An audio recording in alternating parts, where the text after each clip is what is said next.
Le habla su alumno Hugo Noriega. En esta oportunidad voy a tratar sobre la importancia del derecho internacional privado, como es el caso del reenvío. En este sentido, se dice que existe el reenvío cuando la ley de un Estado remite la solución del caso a una legislación extranjera y esta se da en cuenta, y la deriva hacia otra que puede ser nuevamente la del primer Estado o a otro Estado. Por lo tanto, el reenvío está ligado a la cantidad de derecho extranjero. Al respecto, cuando de acuerdo a las normas del derecho internacional privado de un país es competente y una ley extranjera, y ahí encontramos la solución, no se da el caso del reenvío. Pero si las normas del derecho internacional privado de un país no nos da la solución y esta nos remite a otro, sí se aplica la teoría del reenvío. En este orden de ideas, el reenvío se clasifica de dos maneras: de primer grado y de segundo grado. El de primer grado se da cuando la regulación de la relación jurídica privada retorna al punto de partida y el tribunal acepta la aplicación del derecho. En la de segundo grado se da cuando el juez entiende el caso de la declaración aplicable de un derecho extranjero cuyo derecho internacional privado lo envía a un tercer estado. Esto sería como, podemos un ejemplo del caso de un venezolano domiciliado en Inglaterra. Este fallece en Francia. El derecho internacional francés dice que se aplica la ley de la nacionalidad, o sea, el causante es el venezolano, entonces remite el derecho venezolano. El derecho internacional venezolano establece que la sucesión se rige por la ley del último domicilio del causante, es decir, el causante vivía en Inglaterra, entonces se remitirá a Inglaterra.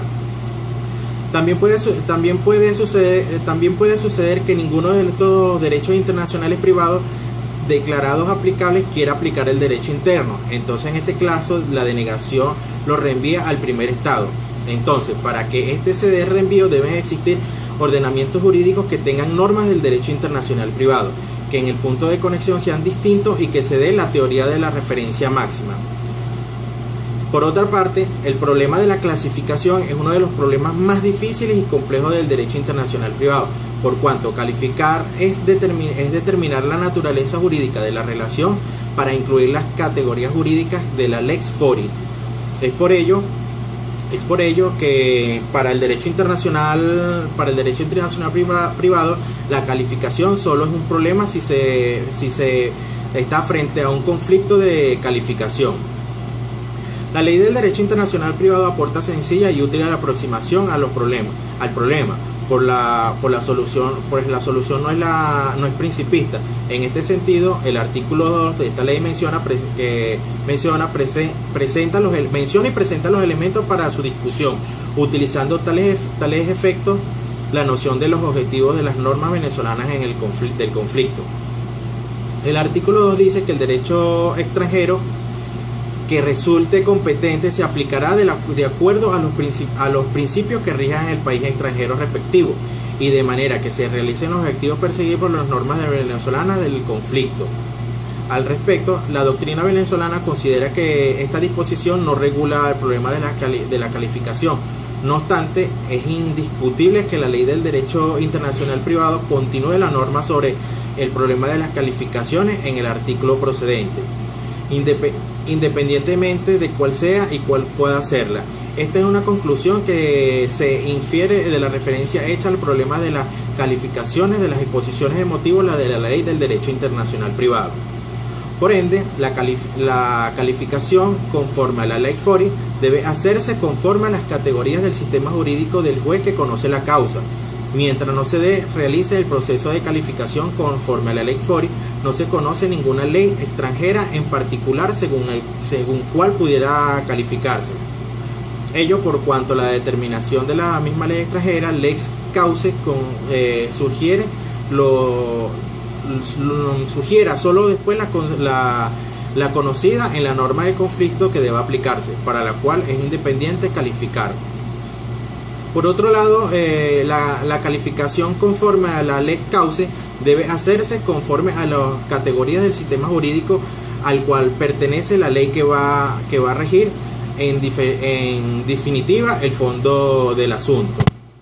En otro orden de ideas, El fraude de la ley del derecho internacional privado es el acto realizado con intención melicosa por el cual se evita la aplicación de la ley competente por obtener un conflicto ilícito, alternan los puntos de conexión y conseguir así la aplicación de otra ley que asegure la obtención de resultados más favorables a su pretensión, admite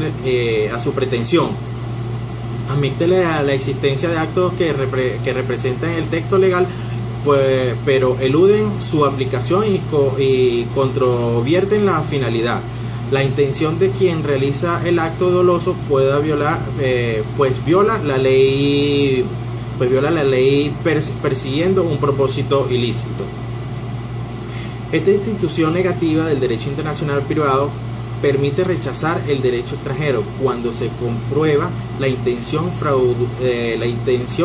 fraudulenta en la manipulación del factor de conexión, con el objeto de evitar disposiciones imperativas de un ordenamiento jurídico determinado. Asimismo, como instituto propio, la teoría del derecho internacional privado constituye una excepción en la aplicación del derecho extranjero competente que consiste en la evasión de las normas aplicables mediante el desplazamiento del punto de conexión, a fin de someterse a otro más favorable para realización del propósito determinado. Finalmente, el fraude de la ley aplicable es la característica negativa de tipo legal de la norma de conflicto, porque en desacatamiento la consecuencia jurídica pone la extensiva de un fraude que recae sobre los hechos subyacentes en los factores de conexión, característica positiva del tipo legal de la norma del conflicto. Esto es todo, profesor, con respecto al tema.